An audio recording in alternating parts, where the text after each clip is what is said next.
সমগ্ৰ অসমতে শংকৰ সংঘ আৰু যিটো মেডাম মেফিৰ লগত বিতৰ্ক চলিছে আৰু আচলতে ইতিমধ্যে বিতৰ্কৰ অৱসান ঘটা নাই। এই ক্ষেত্ৰত বিভিন্ন ধৰণৰ অসমৰ বিভিন্ন প্ৰান্তৰ পৰা আচলতে তীব্ৰ ক্ৰিয়া প্ৰতিক্ৰিয়া প্ৰকাশ পাইছে। আৰু এই ক্ষেত্ৰত মই বৰ্তমান উপস্থিত আছোঁ উজনি অসমৰ চৰাইদেউৰ সাপেখাতিত। আৰু চৰাইদেউৰ সাপেখাতিৰ পৰা আমি প্ৰতিক্ৰিয়া জানিবলৈ চেষ্টা কৰিম। আমাৰ মাজত আছে টাই হোম ছাত্ৰ সন্থাৰ প্ৰাক্তন প্ৰতিষ্ঠাপক সম্পাদক, লগতে আমাৰ বৃহত্তৰ সাপেখাতি মৌজাৰ স্থায়ী মেডাম মেফি সমিতিৰ সভাপতি সম্পাদক, তেখেতলোকৰ পৰা আমি জানিবলৈ চেষ্টা কৰিম কি প্ৰতিক্ৰিয়া আগবঢ়ায়। প্ৰথমতে স্বাগতম জনাইছোঁ NK টিভিৰ তৰফৰ পৰা। আৰু কি ক'ব? খুব জনাইছোঁ অসমবাসীলৈ। আৰু এইটো আচলতে এই বিতৰ্কটো অতি গৰিহণাযোগ্য আৰু এইটো আচলতে আমি মৰ্মাহত হৈছোঁ। প্ৰথম কথাটো হৈছে যে শংকৰদেৱ সংঘৰ নীতি আদৰ্শক আমি ক'বলৈ নাযাওঁ, কিন্তু তেওঁলোকৰ যিখন সংবিধান সেই সংবিধানৰ অগণতান্ত্ৰিক বুলি আমি কৈছোঁ। সেই সংবিধানখন প্ৰস্তুত যিসকলে কৰিছিল, হয়তো সোণৰাম চুতীয়া বা হলধৰ ভূঞাহঁতৰ দিনৰ যিখন সংবিধান সেই সংবিধানখন নিশ্চয় প্ৰগ্ৰেছিভ আছিল, গণতান্ত্ৰিক আছিল, কিন্তু আজি আৰু সেই চৰিত্ৰ সংবিধানে ধৰি ৰখা নাই। এই সংবিধানখনৰ দোহাই দি তেওঁলোকে যি ঘটনাটো সংঘটিত গহপুৰত কৰিছে, বৰুৱাক যে দণ্ড বিহিছে, আমি অতি মৰ্মাহত। কাৰণ আহোম হিচাপে আমি অসমক লৈ গৰ্ব কৰোঁ, অসমীয়া জাতিক লৈ গৰ্ব কৰোঁ। আৰু অসমৰ যিটো গণতান্ত্ৰিক যিটো চিন্তা বা ধাৰা, ধৰ্মই হওক, দৰ্শনেই হওক, সমাজ জীৱনে হওক, সাংস্কৃতিক জীৱনে হওক, এই জীৱনটোত যিটো সাংস্কৃতিক যিটো বাতাবৰণ, যিটো আচলতে সাংস্কৃতিক যিটো গণতান্ত্ৰিক যিটো বাতাবৰণ, সেই বাতাবৰণটো গঢ়ি তোলাৰ ক্ষেত্ৰত আচলতে আহোমসকলৰ বা স্বৰ্গদেউ চাওলুং চুকাফাৰ এটা গুৰুত্বপূৰ্ণ ভূমিকা আছিল। আহোমসকলৰ দিনত আমি কোনো ধৰ্মীয় সংঘাত কেতিয়াও দেখা নাই। আহোমসকলৰ দিনত আমি সাম্প্ৰদায়িক সংঘাত দেখা নাই।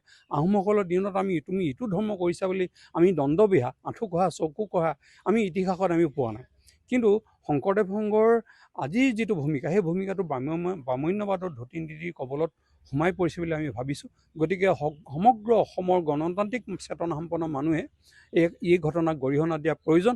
আৰু আহোম সংগঠনসমূহে বলিষ্ঠভাৱে ইয়াক প্ৰতিবাদ কৰাৰ প্ৰয়োজন। কিয়নো আহোমসকলকে বাৰে বাৰে শংকৰদেৱ সংঘই সেয়া মৰিনীত চকলং পতালৈয়ে হওক, আজি গহপুৰত আপোনাৰ মেডাম মেফি পতালৈয়ে হওক, বা ক'ৰবাত গাহৰি পোহাই হওক, সাঁজ খোৱাই হওক, এনেকুৱা ধৰণৰ প্ৰসংগবিলাক লৈ পেলাই আহোমক আচলতে নিজ আৰু মানে ম্লেছ আৰু যে মানে এইটো এটা অতি নিজ জাতি, মানে এনেকুৱা ধৰণৰ এটা কথা বুজাবলৈ বা সেৱা প্ৰতিপন্ন কৰিবলৈ বিভিন্ন ধৰণৰ পন্থা শংকৰদেৱ সংঘই গ্ৰহণ কৰিছে। গতিকে আমি ইয়াক দুগুৰ বিৰোধিতা কৰিছোঁ। আৰু সকলো আহোম সংগঠনক আমি দাবী কৰিছোঁ যে আমি আহ্বান জনাব খুজিছোঁ যে তেওঁলোকে সজোৰে এই ঘটনাৰ প্ৰতিবাদ কৰক আৰু গহপুৰলৈ গৈ সেই ৰাইজৰ লগতে এটা তৃণমূলত এটা বাৰ্তালাপ কৰক, তেওঁলোকক আচলতে সংগঠিত কৰক আৰু মেডাম মেফিনো কি সেই সম্পৰ্কে ভালকৈ বুজাওক। অৰ্থাৎ মেডাম মেফি হৈছে তৰ্পণ উৎসৱ। তৰ্পণ মানে আমি উপৰিপুৰুষক তৰ্পণ কৰোঁ। আমি ইতিহাস চেতন সম্পন্ন এটা জাতি, আমাক আচলতে ইতিহাস লাগিব। আমাৰ ইতিহাসৰ এটা গৌৰৱময় অধ্যায় আছে। আমি সেই গৌৰৱোজ্জ্বল ইতিহাসৰ সোঁৱৰণৰ মাজেদি আমি জাতিটোক বৰ্তমান আৰু ভৱিষ্যতে সুদৃঢ় কৰোঁ, এটা ৰূপ দিব খোজোঁ। আৰু অসমৰ বিশেষ প্ৰেক্ষাপটত, অসমীয়া জাতিৰ বিশেষ প্ৰেক্ষাপটত আজি ইতিহাস চৰ্চা কৰা অতি প্ৰয়োজন আছে।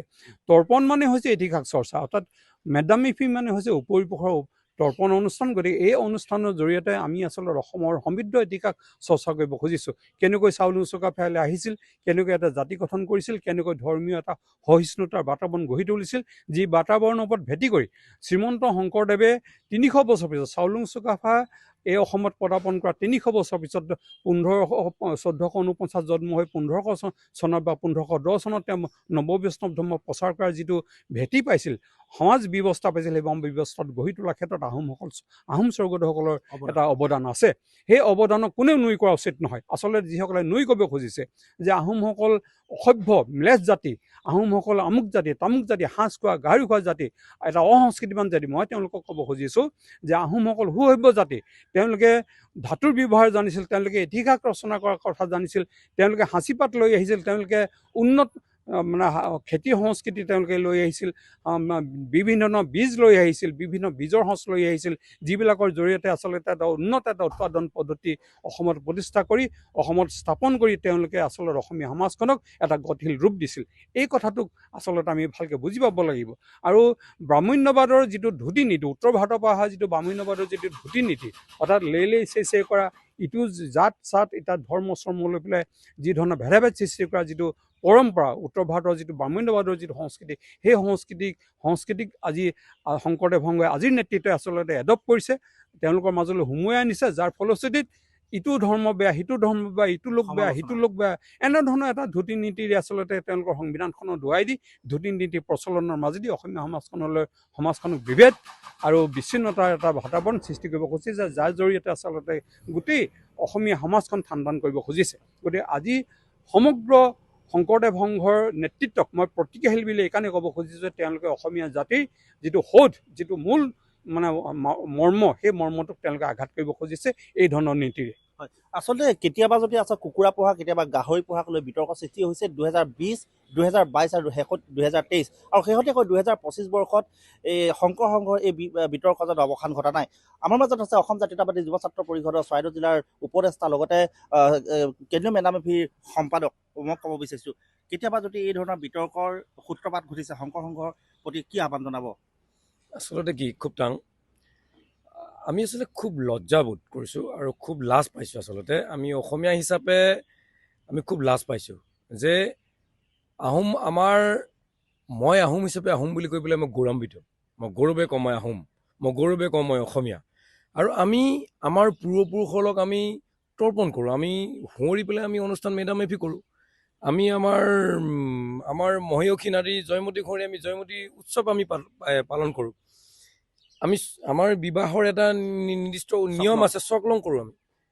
আৰু ইয়াতে আমাৰ যেতিয়া আমি আমাৰ অনুষ্ঠানবিলাক আমি নিজস্বভাৱে কৰোঁ, তেতিয়া যেতিয়া শংকৰদেৱৰ সংঘৰ নাম লৈ পেলাই, শংকৰদেৱৰ নামত এটা সংঘ খুলি আৰু যেতিয়া তেওঁলোকে তাৰ নাম লৈ পেলাই যেতিয়া আমাৰ মানুহবিলাক জ্ঞাতিবৰ্গক যেতিয়া ইয়ালৈ আহিলে আহিবলৈ নিদিয়ে, বহিষ্কাৰ কৰে, তালৈ গ'লে বহিষ্কাৰ কৰে, আমি অসমীয়া হিচাপে খুব মানে লাজ পাইছোঁ। গোটেই বিষয়টো সেইদিনা মেদামেফিত তেওঁ উপস্থিত হ'ল আৰু তাৰ পাছৰ পৰ্যায়ত দেখিছে গোটেই সংবাদ মাধ্যমৰ পৰা আদি কৰি সৰ্বস্তৰত আলোচনা হৈছে, বিষয়টো আলোচনা হৈছে। আৰু তেওঁলোকৰ গণ্ডিত থাকি পেলাই, তেওঁলোকৰ সীমাবদ্ধতাত থাকি তেওঁলোকে নিজৰ সুবিধাৰ্থে বনাই লোৱা সংবিধানখনৰ কাৰণে আজি তেওঁলোকে যে বিষয়টো আলোচিত হৈছে, এই বিষয়টোৰ ওপৰত তেওঁলোকৰ বৰ্তমান কেন্দ্ৰীয় সমিতিৰ তেওঁলোকৰ সভাপতি সম্পাদক কিয় তেওঁৰ তেওঁলোকে উত্তৰ এটা দিয়া নাই? তেওঁলোকে উত্তৰ দিব লাগিব, স্পষ্টীকৰণ এটা তেওঁলোকে দিব লাগে।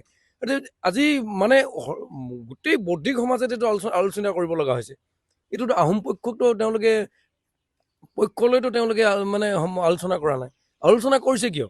যে এই মানুহখিনিয়ে কিয় বাৰে বাৰে মানে লোকক মানে নেগলেক্ট কৰে, কিয় বাৰে বাৰে তেওঁলোকে কাৰোবাক মানে তল বুলি ক'বলৈ যায়। আৰু আমিয়ে ওপৰত শংকৰী সংঘৰ মানুহে, তেওঁলোকে শুদ্ধ, যিখিনি অনাসংঘী মানুহ আছে তেওঁলোকে শুদ্ধ নহয়। এনেকুৱা এটা কিয় ব্যৱস্থা কৰিবলৈ যায়?